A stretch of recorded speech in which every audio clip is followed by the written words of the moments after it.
You know, the term prepper gets kind of a bad vibe to it sometimes. But there's more to it than just the name or the word prepper.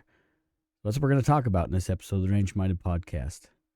Are you prepared? Stay tuned.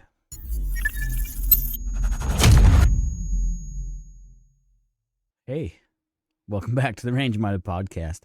Just like the intro said, we're going to talk about preparedness. Now, this is not in any way, shape, or form some kind of a comprehensive list of things that you should be doing.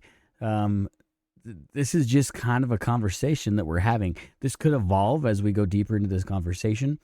And mind you, what I have to say, I'm not really a prepper.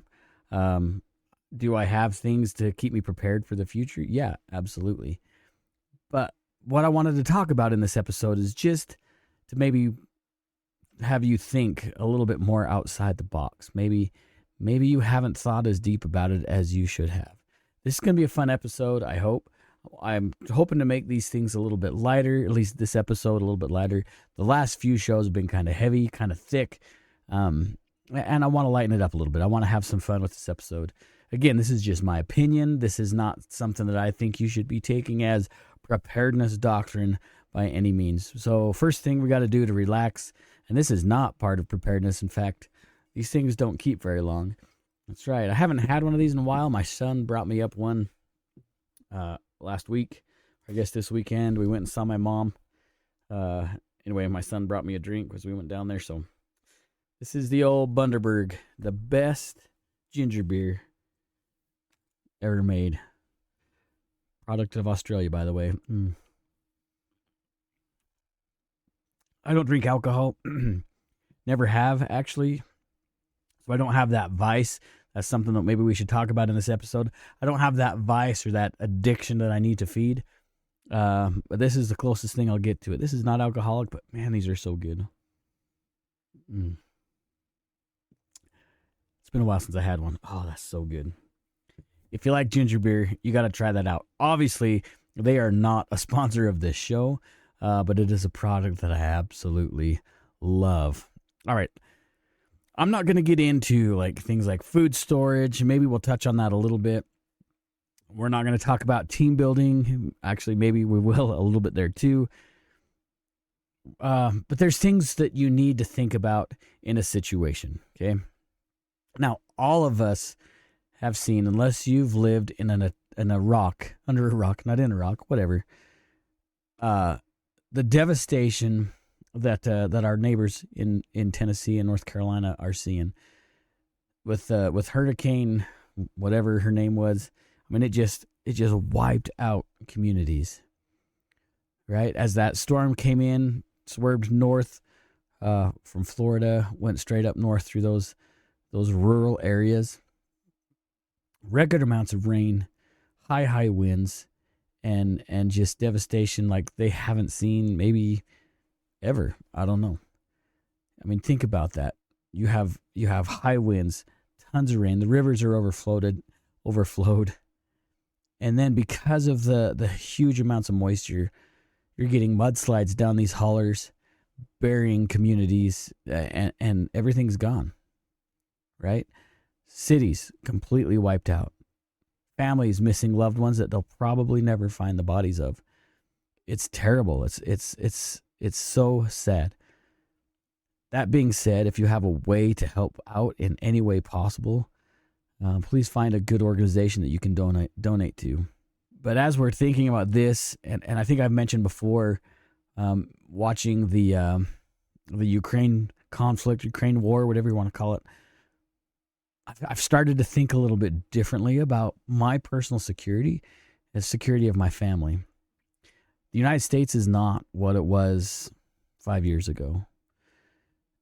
It's a totally different place. It seems like there's so much social pressure going on that when we have these events, like these hurricanes that are happening currently, that between our financial pressures, our political pressures, and then having these environmental tragedies all compounded into one, that it's like a bursting point, right? And when people get stressed out, they do crazy, crazy things. So Helene, I knew the hurricane would come back to me. Sorry, total minute. So Hurricane Helene, as it came down and just devastated these communities, right?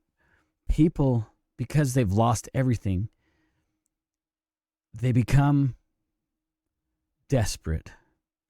And I'm not saying like desperate in necessarily a negative term, because I know if I was in that situation and I had to provide for my family, I would probably do things that were out of the norm. If there was absolutely no food to feed my children, especially, think about families with babies. As a dad, as the provider, you're going to do whatever it takes to keep your family alive.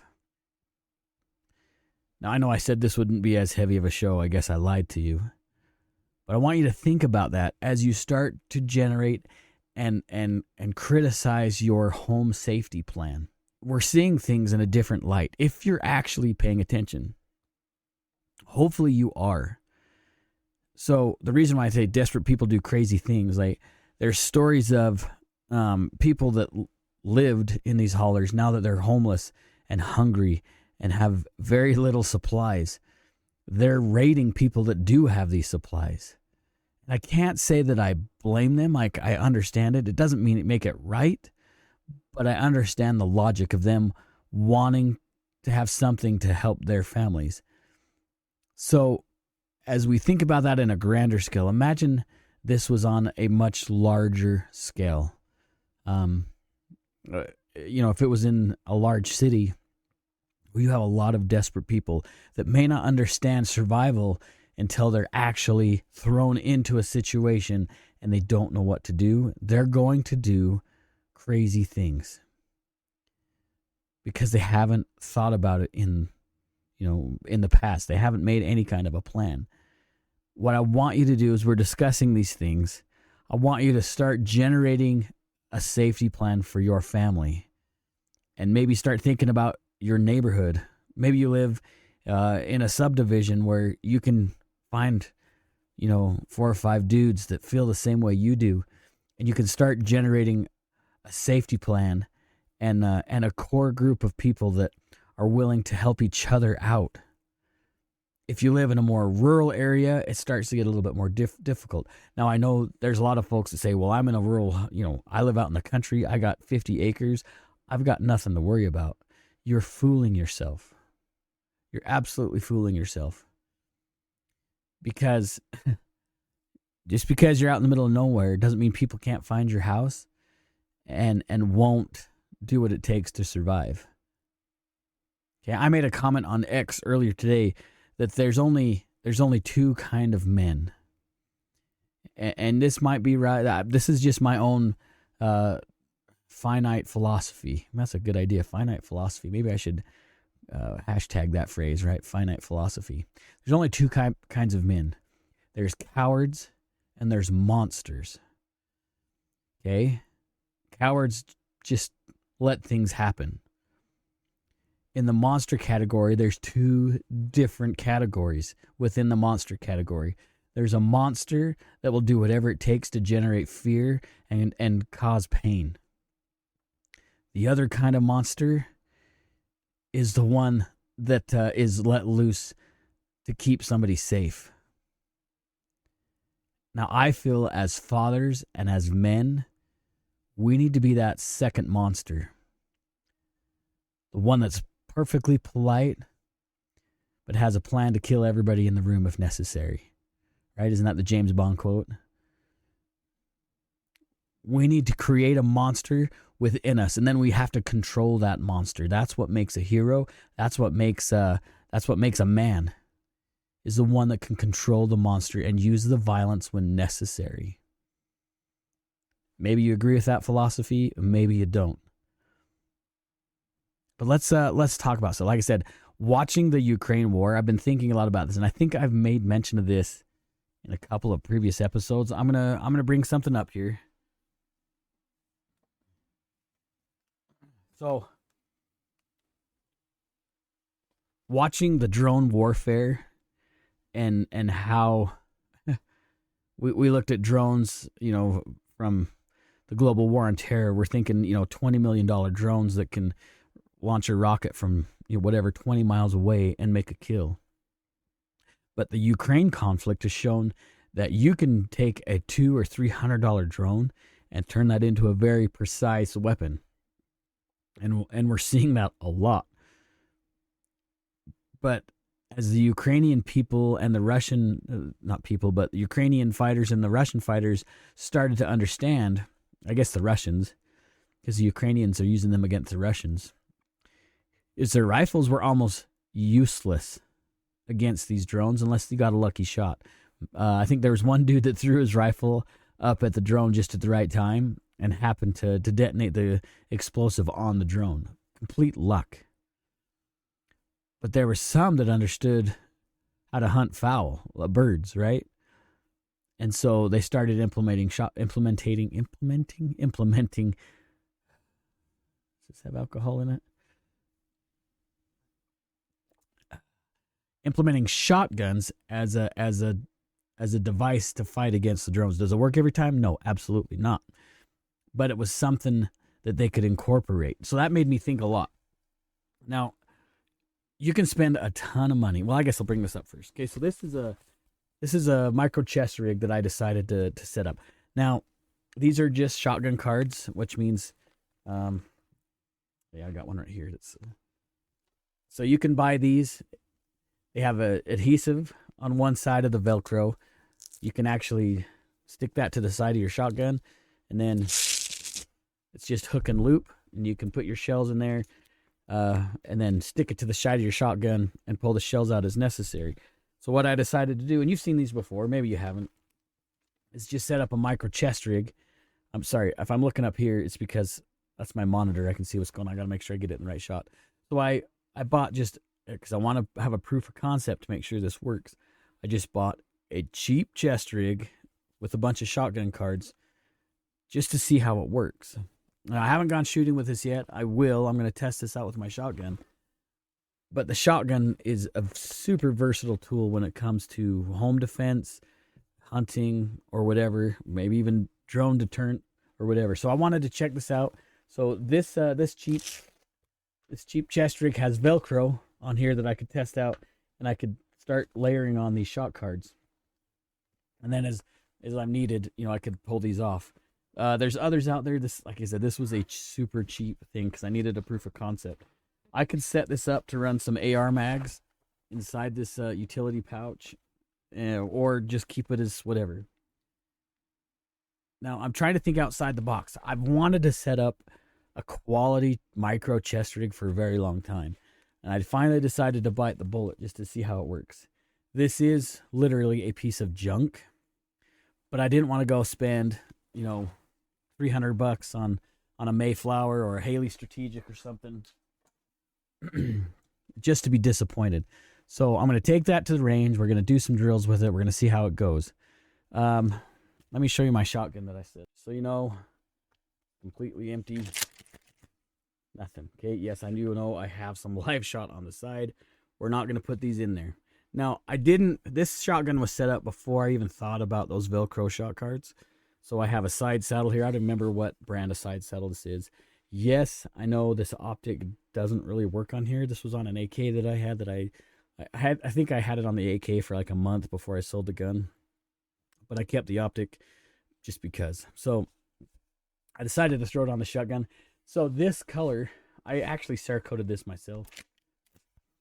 It's just a mix of a bunch of different colors, and it turned out, I don't know if you can see it. It just kind of looks black on my monitor. I don't know if you can see it or not on your, but it turned out cool. This reminds me of, like, if you were a G.I. Joe fan, it looks like the Cobra blue color, kind of. I don't have a sling yet for this.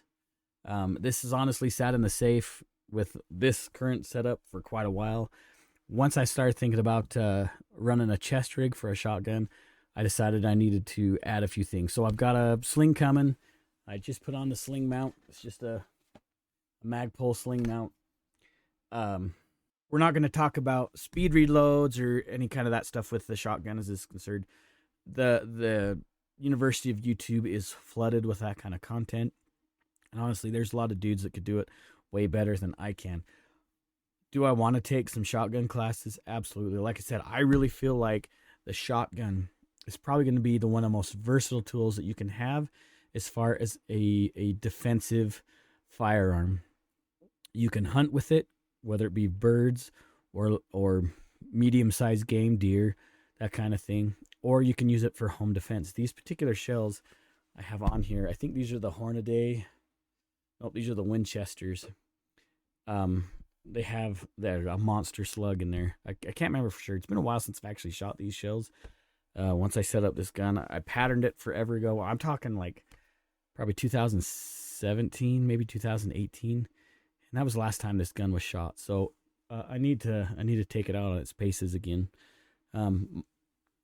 Magpul furniture, because I feel like that is the most ergonomic and makes the most sense. Shotgun is a great idea to have handy. I guess while we're on the subject of firearms,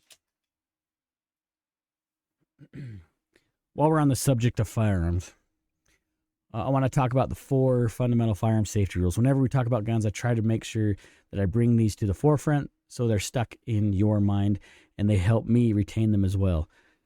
So first of all, no matter what, we're going to treat every firearm as if it's loaded all the time, no exceptions. Because we're going to treat it just like it's loaded, we are never, ever going to point that gun at something that we are not willing to destroy, okay? We're going to keep our finger off of the trigger, outside of the trigger guard, along the side of the firearm, until we have made the conscious decision to fire. And then we want to know what our target is, what's in front of it, and what's beyond it. Now, those firearm safety rules are universal no matter what platform you are using. Please commit those to memory if you haven't yet. And if you think about it, there's really kind of a flow to them anyways, right? Let's go through them again. If you hear it, you'll see there's a flow to how these things work. We're going to treat it like it's loaded, okay? Because we're going to treat it like it's loaded, we're not going to point it at something that we don't want to destroy. Obviously, we're going to keep our finger off the trigger until we've made that decision to fire. And then I need to know where that bullet's going to end up. So obviously, I want to know what's in front and what's beyond my target. Commit those to memory, please. Safety is a huge deal to me. I think you guys know, not only do I do podcasting, not only am I have a normal day job, but I'm a firearms educator as well. I've taught a lot of classes. I've taken a few classes, not as many as I want to. Safety is a huge deal to me, because that's really is the premier, the most important thing about shooting guns is being safe. The second most important is having fun. If we're not being safe, we're not going to be having fun, because bad things will happen. Now that we've talked about shotguns or introducing firearms into our security plan, we need to think about what kind of a platform we need to be running as far as distances and perimeters, or location, okay? We need to think about, as we develop our security plan for our home, obviously you want layers of security. So this is not like a end-all be-all of a security plan for your home. You need to create layers of security. Now, what do I mean by layers? You've probably heard that before, but we're going to talk about it again. The more notice we have of a threat, the more ready we're going to be for any kind of conflict or encounter. So if you live down a long driveway, having some kind of a camera system and maybe some laser, whatever, that when somebody crosses that laser beam, it sets off an alarm. That's obviously a great plan. It's harder if you have a lot of property to create something like that. But if you can still at least put cameras around your home, or any kind of closer perimeter to your home that makes sense, that's financially feasible, obviously that's a good plan. If you're like me, I don't have a lot of money to spend on security systems like that, which obviously are a great, not only a layer of security, but a deterrent. But I do have dogs, which I still think, I mean, dogs have been man's security system for eons. So if you have the means to have a good dog in your home, obviously that's a great choice. Dogs see things, hear things, and smell things better than we ever will. My dogs seem to freaking know when somebody's down the street, a quarter mile away. I don't know how they do it, but they do it. Dogs are also a great deterrent, especially if they have a big, scary sounding bark at the minimum. When somebody tries to do something and they hear a big, deep bark, they may think twice about causing any issues with your home. There's other security levels out there, but those are just some things that you should be aware of. Again, this is not a comprehensive plan. This is not something that I'm saying do this and do that and then do this. There are tons of videos out there that you should consider and watch that honestly probably articulate it better than I can. All right, let's move on to something else I've been thinking a lot about, and that is getting to my home, a bug-in bag, I guess, or a truck gun. So this is one of my options that I've come up with. Please hold. So as I develop that chest rig, I kind of want to develop the same thing for a truck gun. Something that has at least 90 rounds, maybe more. I know 90 rounds is not very much if you're in any kind of a shootout. 90 rounds is going to go super quick. For my mind, I don't want my chest rig, if it's for my rifle, I don't want to clutter it with pistol mags. Maybe I'm wrong. You can tell me why I'm wrong. I probably am wrong. But for me, I want to just keep it simple, something that I can throw on that is not going to be cluttered up. Something that has at least 3 magazines. Maybe I can have 6 in there for good measure.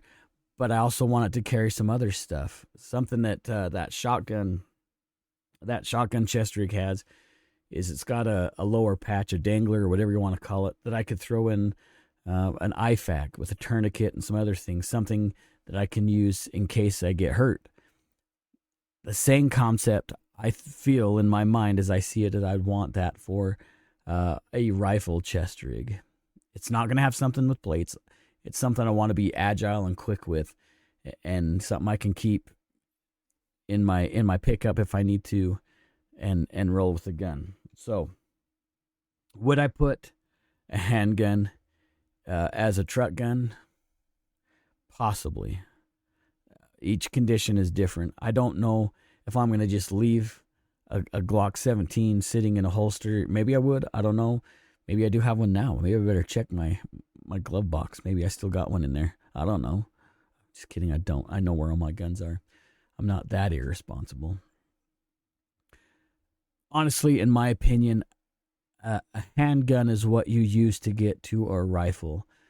A rifle is going to be much more effective at stopping a threat than a handgun will, especially if you can hit, defeat armor if you need to. You're going to be a little bit more accurate as far as your sight radius. You're going to have more velocity out of the projectile, which will increase damage on a bad guy if necessary. So there's lots of reasons to have a truck rifle. I'm not going to go and throw in something huge as far as my truck rifle is concerned. It's clear, other than my strap. All right, see, look, it's clear. Nothing. Okay, it's an empty magazine. Why didn't I throw a red dot or something on this? This is just an AR pistol. You can see the brace. I actually, as I smack my mic around. Now, out of comfort, I threw some hockey tape around the arm brace version. That's a CAC, I think, anyways. And also the grip. I want to be able to make sure I have a good purchase on the grip. And because of my facial hair, sometimes running these, whether it be a stock or in this case an arm brace, sometimes your hairs get stuck in there. It's a bearded guy thing. But again, why didn't I throw an optic on here? So because temperatures swing wildly where I live. Some days it's really hot, and then in a couple of weeks it gets really, really cold. Temperature swings cause havoc with your batteries. So there's that. Unless, I guess I could throw a hollow sun or something on there that's got a little solar panel thing. Sure, you could do that. But why not just go standard iron sights that give you, they don't run out of batteries, okay? Yeah, I know it might be a little bit more difficult. Hiding my face. Might be a little bit more difficult to run iron sights if you're not used to it, but that comes with time behind the firearm, right? So that's my reasoning behind not putting any kind of optic on here.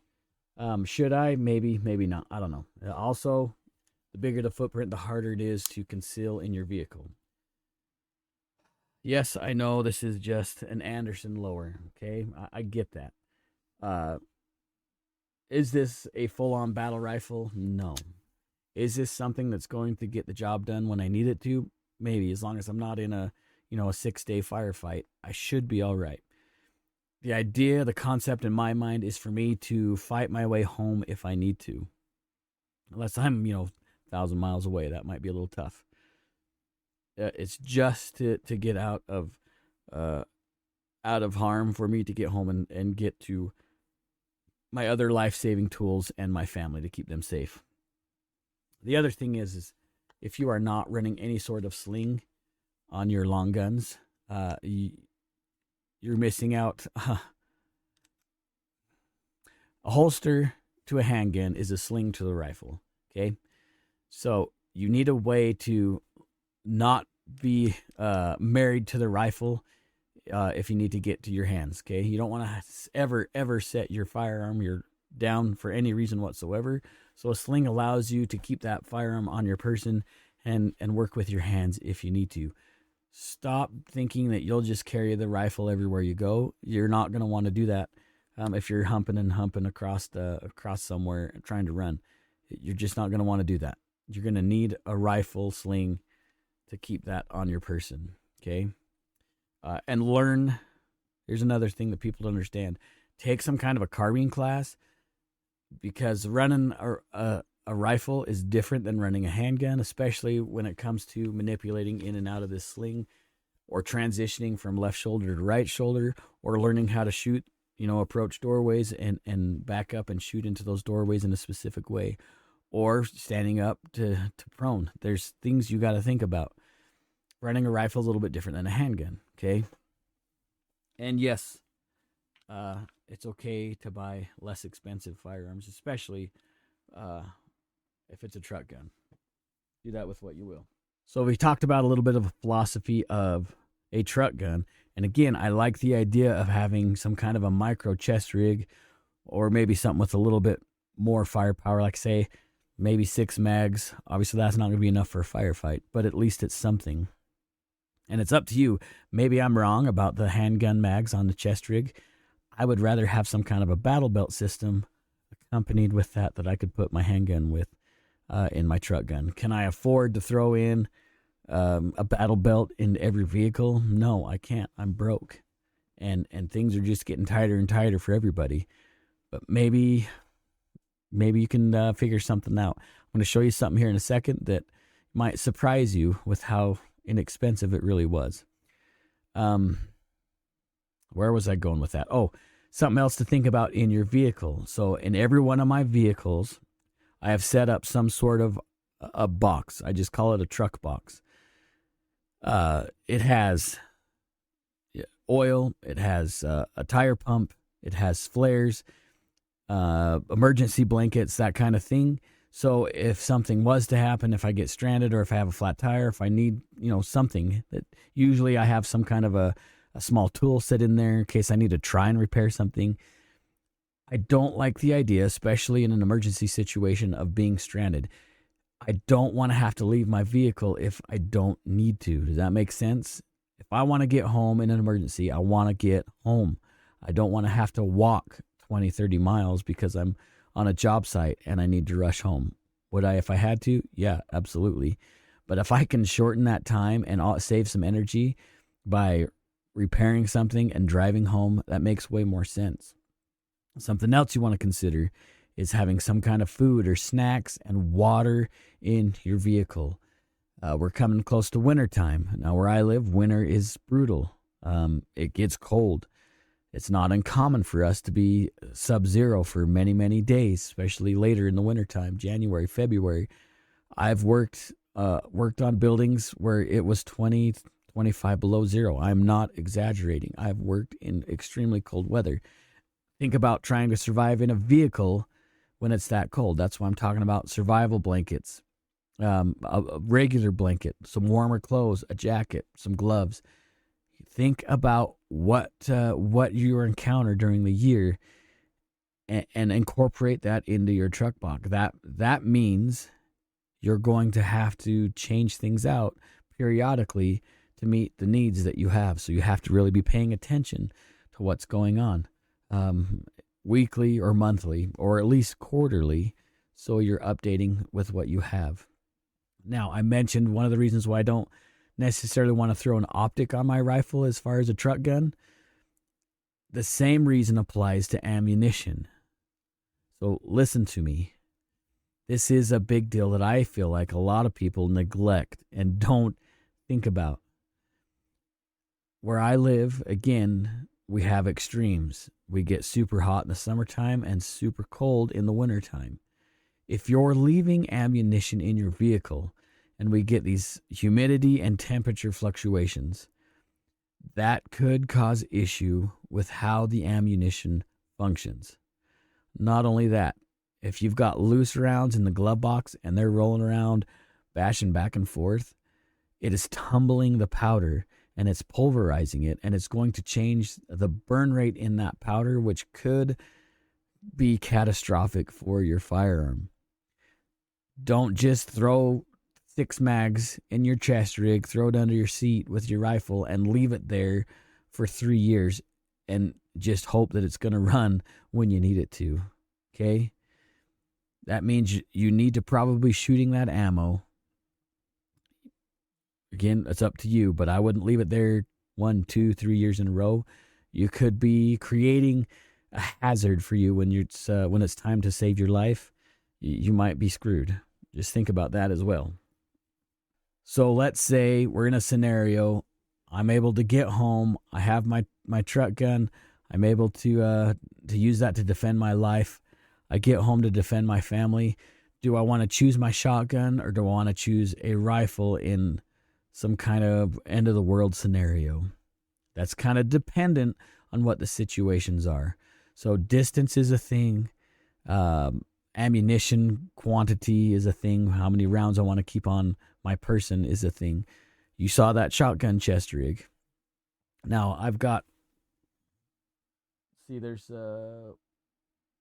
30 rounds. I can carry 30 shot shells on that chest rig. And plus, if I have a shot card mounted to the side of my shotgun, so I've got 35 rounds on the chest rig. Could I leave some loose rounds in a bag or something? Sure, absolutely. But I got to be training to understand how to get to those rounds and get them in the gun as quickly as possible. Okay? This isn't just something I'm not going to watch John Wick when he's fighting in the sewers and think, yep, I can do that. That's not how it works. Okay? You have to be training and taking training from good, competent instructors. Shotgun's kind of a dying breed. Doesn't seem like there's a lot of dudes out there that are really teaching it anymore. Yeah, there's a few, Clint Smith, and there's another guy, I can't think of his name all of a sudden. Anyway, there are some dudes out there, but it's kind of a dying breed. Maybe I'm wrong, but there's not a lot of guys, at least around me, that are willing to teach some good tactical shotgun training. I think, again, it's a pretty versatile tool. So, again, back to the scenario. Do I choose my shotgun, or do I choose a longer barreled rifle? So this is one of my. So again, this is nothing really special. This is a rifle that I spray painted myself. No, it's not Cerakote. Yes, I did Cerakote my several of my other guns, but this one I just tried the old rattle can, and actually it worked surprisingly well. I've even cleaned this rifle with solvent. There's a couple spots where the paint has come off. I actually primed this rifle first, and then used a laundry bag and created like a snakeskin pattern. We'll talk about, we don't have to. Actually, there's so many spray paint tutorials on YouTube. Just go find them. We're not going to talk about that. Just think about this. You want your darker colors on top and your lighter colors on bottom. Okay, that's the biggest scenario to think about when it comes to spray painting. I just have a simple red dot on this particular rifle. Do I have other rifles that have LPVOs? Maybe. Maybe that's for me to know and you to not find out. there's a lot of different options. Again, this isn't going to be sitting anywhere other than in a controlled humidity and temperature safe. So I'm not too worried about the battery life. Should I be checking it every so often? Yes, absolutely. Should I keep extra batteries around? Yes, absolutely. But this is something that is a little bit more, I can reach out there a little ways with this. Do I have other rifles that I can reach out a little bit farther? Yes, absolutely. This would be something I would consider to be, a problem solver within distance. Now, we think about rifle barrel, right? The nice thing about an AR pistol is that shorter barrel lets you maneuver through obstacles easier. You're not smacking that muzzle against things. So it's something you're going to have to weigh out yourself. Do you need a 16-inch barrel? Sure, why not? Do you need something that'll reach out 800 yards? Sure, why not? Is it anyone's business what you have in your gun safe? No. It's something that you get to decide and create that plan for yourself. Stay, don't fall. Don't fall. Good boy. So there's just three of the long gun possibilities that you can keep around for your own security. I don't know what your house looks like that. I don't know what your property is like.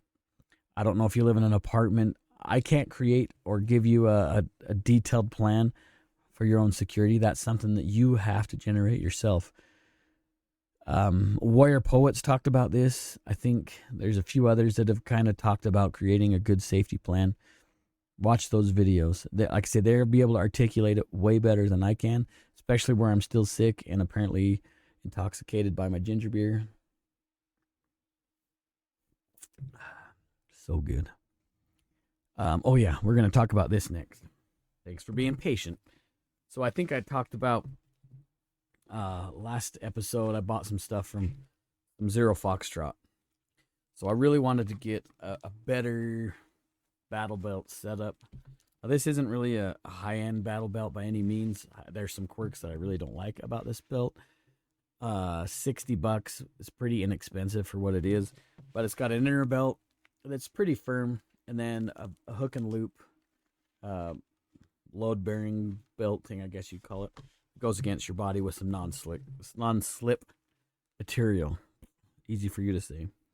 So as I was going through, I was really wanting some good magazine pouches.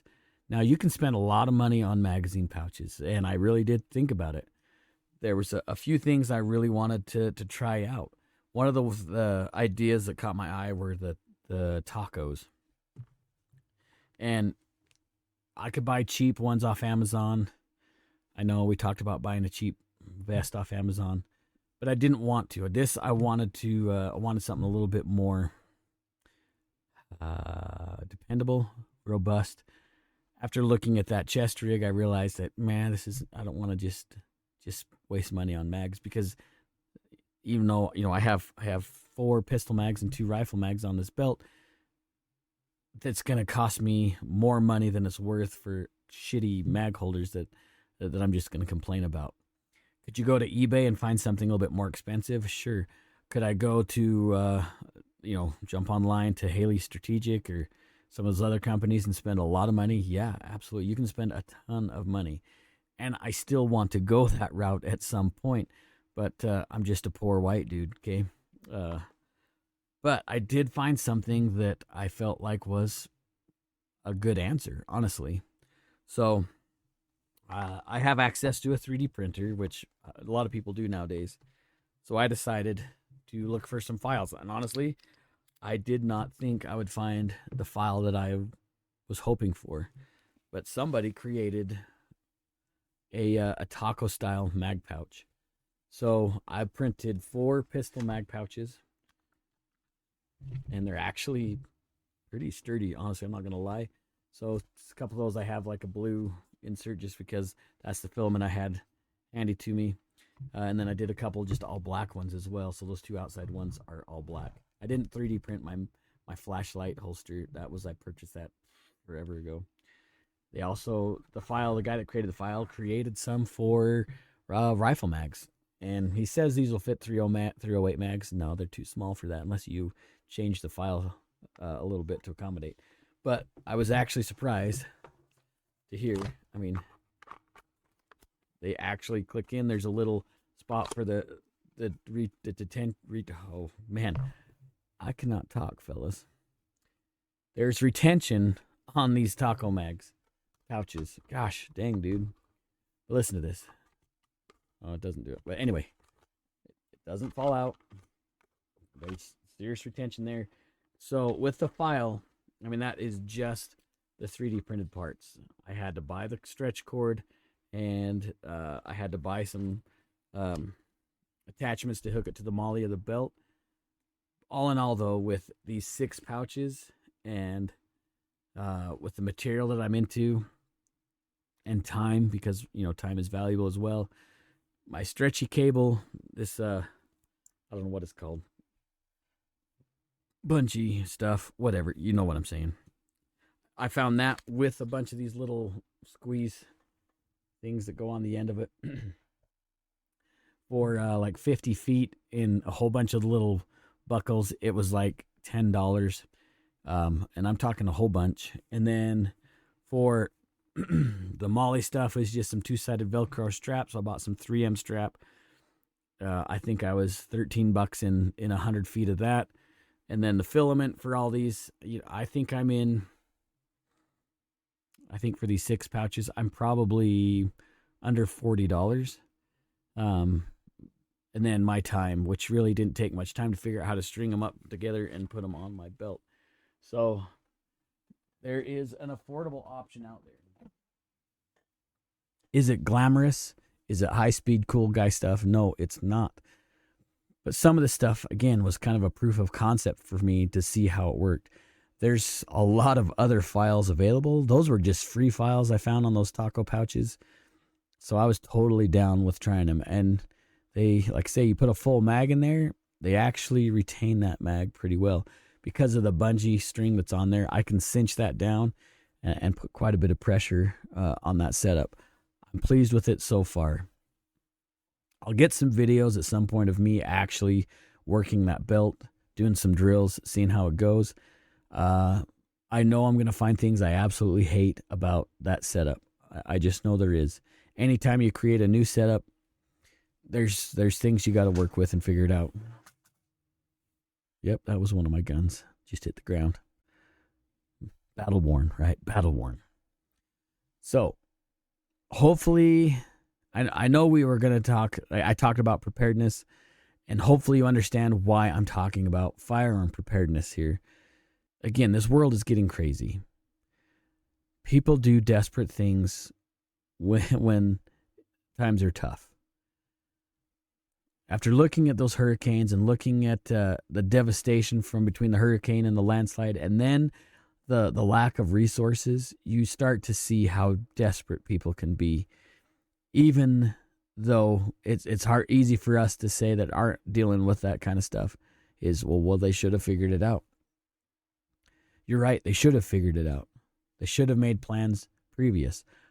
But sometimes all the plans that we make, they don't work as well. They don't work the way we think we want it. Just like if I just set up that chest rig and that belt and just left it and decided, well, it's good enough, and I don't test it until I need it, that's a very poor choice.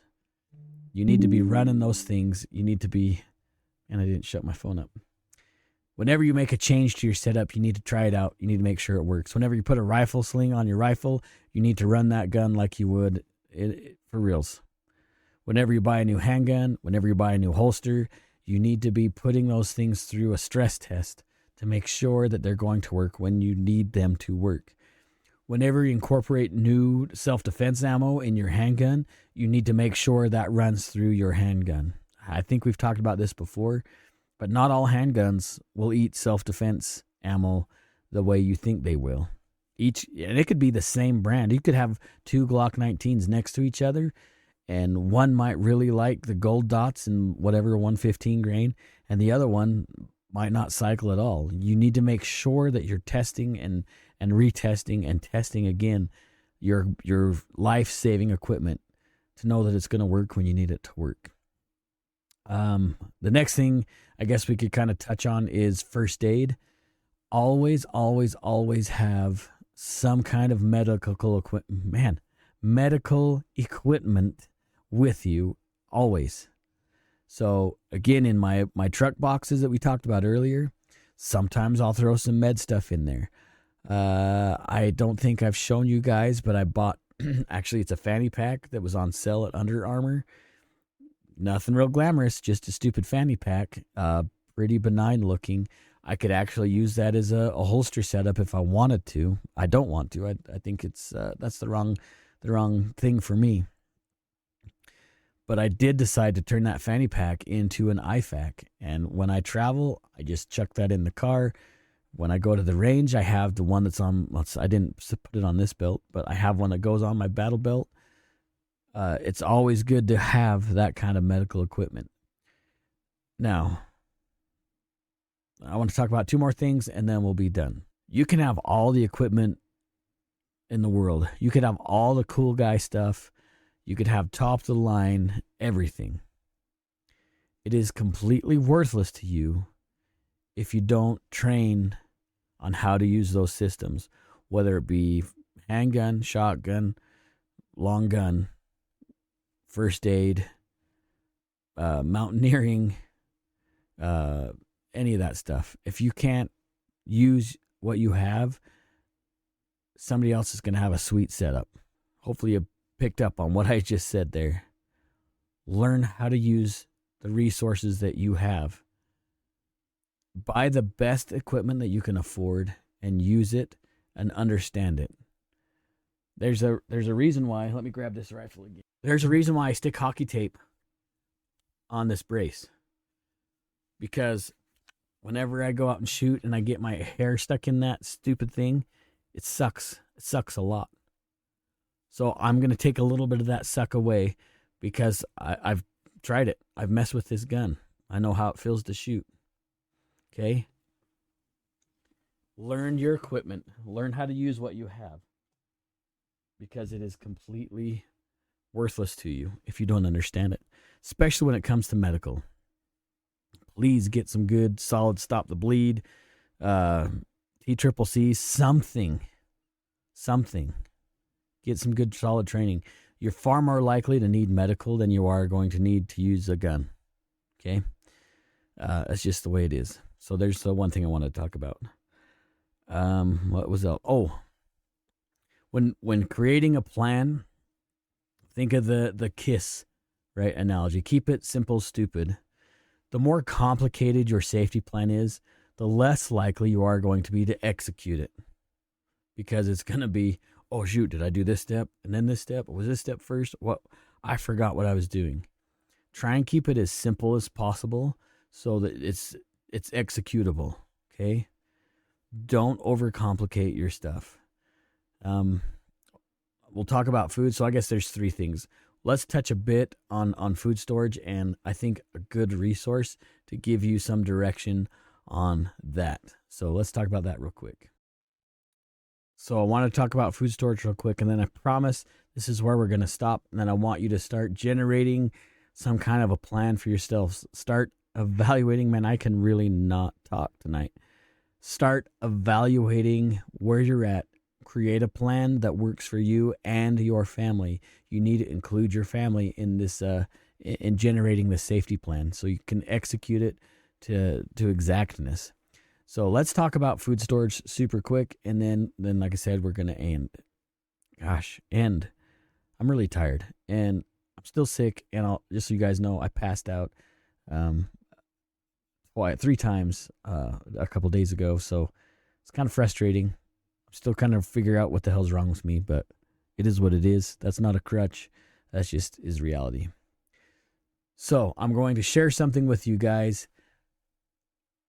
And to preface this, I want you to put your bigotry away, put your ego away, and just take this content for what it is, okay?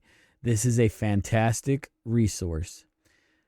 You can think what you want about this organization, but grow up. Okay, we're all Americans and we're all into this together. This resource is fantastic. So I want you to write this down or to remember this as best as you can. Okay, this is churchofjesuschrist.org, LDS Church, the Mormons, whatever you want to talk about it. I am a Mormon, so if you don't like that, get stuffed. I don't care what you think about me. I'm still me. You're still you. We still can be friends. So whatever you have, if you don't like that, I don't care. There, I said it. This is a fantastic resource for you if you're trying to generate a good food storage plan. So members of the church have been talking about food storage for as long as I can remember. In fact, it was before I was even born. They talked about doing a good food storage plan, and how to store food has evolved immensely over the years, how to safely store food. This is a fantastic resource, okay? churchofjesuschrist.org is the website, and then you just type in this little search bar up here, type in emergency preparedness, and it brings you to this, okay? So look at all these options that you have, okay? Preparing for an emergency food storage, importance of food storage, what kind of food should I store, how much food should I store, where should I store it, where can I buy food storage, how much does it going to cost me, and it's got a bunch of other links under that. Plus, if you look under this, what is it called, a hamburger or whatever on this left side, there's a ton of stuff, okay, including making an emergency plan. Now, I understand not everybody agrees with the church. I totally get that. But look at this as a resource. And if you're letting your negative reflection of a religious organization get in the way of being prepared, you're an idiot. Take as many resources as you can and utilize those to help develop your own plan. I'm not saying that the church's way is the only way. It's not. In fact, there's a lot of resources available otherwise that can help you develop that plan as well. I just wanted to show you this resource so you understand and you see that there's ways to springboard your preparedness. Maybe you're somebody that's a young family that's just starting out that doesn't know where to start. This website can help you. I promise you that. There's a lot of other resources out there as well. I agree. But don't just discount it because it's the Mormons, okay? We've been doing food storage for a long, long time, and it's worth it understanding. Another thing, I had a lot of people say, "Well, I'll just come take your food storage." Well, you can try, and maybe you'll succeed, but you're gonna have holes in you that you're gonna have to take care of before I give up a fight. So just so you know. It's not going to work the way you want it to. A lot of us boys out here in the West, we hunt. We know how to stalk. We know how camouflage works, and we know where to. Never mind. I'm not going to say that. May not go as way as what you think it will. All right. So that's it. There's my conversation on emergency preparedness. Again, look at the examples of what's going on in Tennessee and in North Carolina and see how the government is helping. Okay. Also look how the community is helping.